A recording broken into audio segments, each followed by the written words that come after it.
Elías el portador del celo de Dios. Frederick B. Meyer.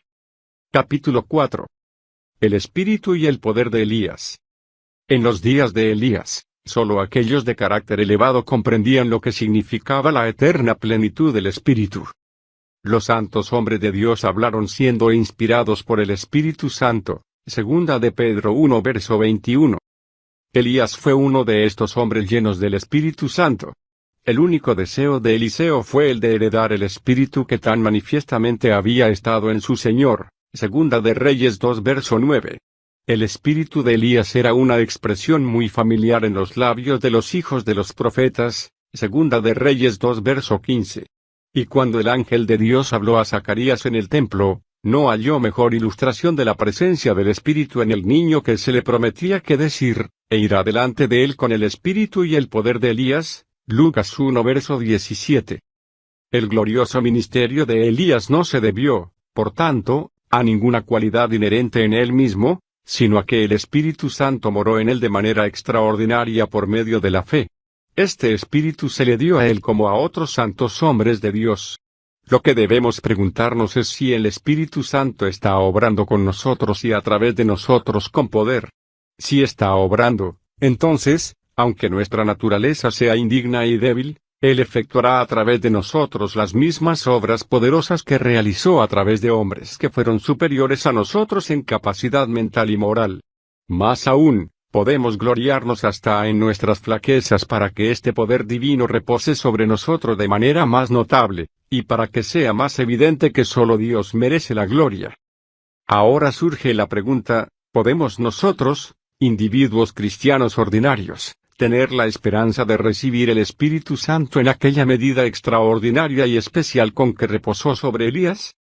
Nuestro bendito Señor, como el siervo perfecto, la tuvo cuando, lleno del Espíritu Santo, volvió en el poder del Espíritu a Galilea y afirmó que su maravilloso poder se debía al hecho de que el Espíritu del Señor estaba sobre él. Lucas 4 versos 1, 14 y 18. Y los apóstoles la tuvieron desde el día del Pentecostés, cuando recibieron la plenitud del Espíritu para dar el testimonio. Esto es ciertamente lo que queremos. Y esto es lo que podemos tener. Esta unción especial para el servicio no es solo para hombres como Elías, o Pablo, o Pedro, que se remontan más allá de nosotros hacia los cielos azules, sino para todos nosotros. Pero hay tres condiciones que tenemos que cumplir si queremos recibir y mantener este bendito don. En primer lugar, hemos de estar vacíos. Dios no puede llenarnos, si ya estamos llenos. Elías aparentemente necesitó 3 años y 6 meses para eso, fue un tiempo largo y agotador de espera, pero resultó bien empleado. En la proporción en que él se iba despojando de sí mismo, se iba llenando del Espíritu y de poder, de tal modo que lo que ocurrió en el Monte Carmelo, con todas sus obras heroicas, a él le fue gloriosamente posible. ¿Estamos dispuestos a pagar este precio?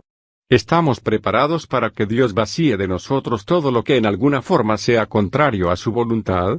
Si no lo estamos, pidámosle que obre en nosotros para que queramos hacer su buena voluntad, meter nuestra fría terquedad de hierro en el horno ardiente de su gracia, hasta que tal terquedad pueda doblarse en perfecta conformidad con su gloriosa voluntad.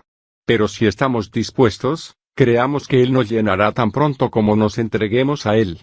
La gracia, como la naturaleza, detesta el vacío, y así como el aire fresco se apresura a entrar para llenar un recipiente vacío tan pronto como pueda entrar, así la gracia del Espíritu entra en aquel corazón que no se puede jactar de nada sino de un doloroso vacío.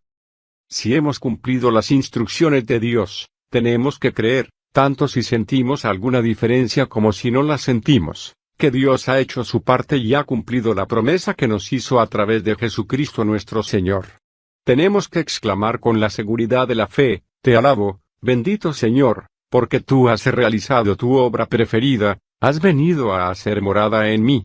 En lo sucesivo, harás lo que quieras conmigo, para que yo quiera hacer, y haga, tu propia voluntad. Los síntomas más seguros de que el Espíritu Santo está dentro de nosotros son, sensibilidad con respecto al pecado, ternura de conciencia, la creciente conciencia de la presencia de Jesús, la fragancia de su nombre y la identificación con sus propósitos.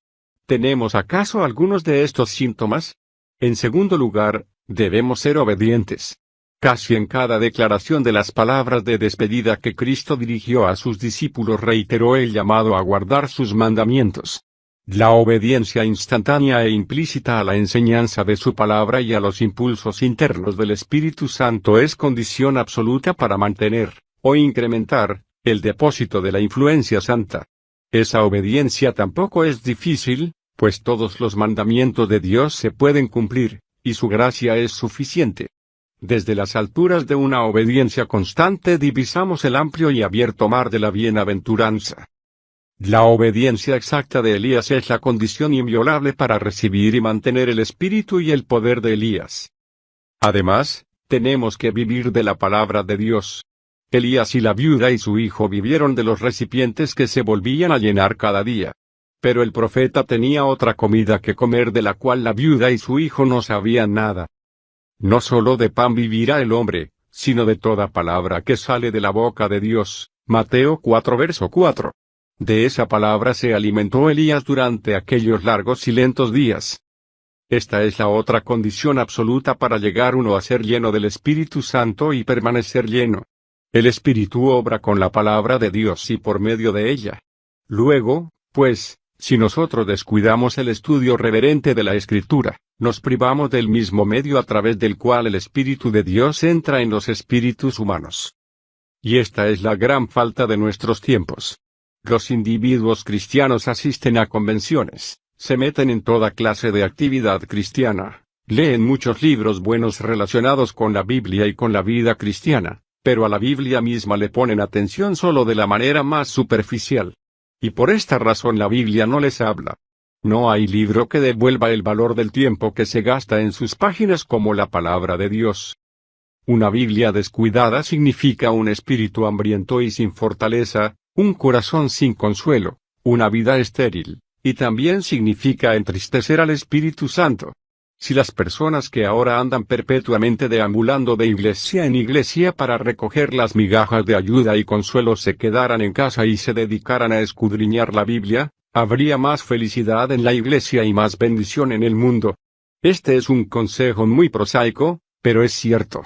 En otras palabras, nosotros hablamos de hombres de letras, hombres de honor, hombres de éxito, pero es infinitamente mejor ser conocido como hombres de Dios, tal y como fue conocido Elías. Ahora conozco que tú eres varón de Dios. Segunda de Reyes 17 verso 24. 4.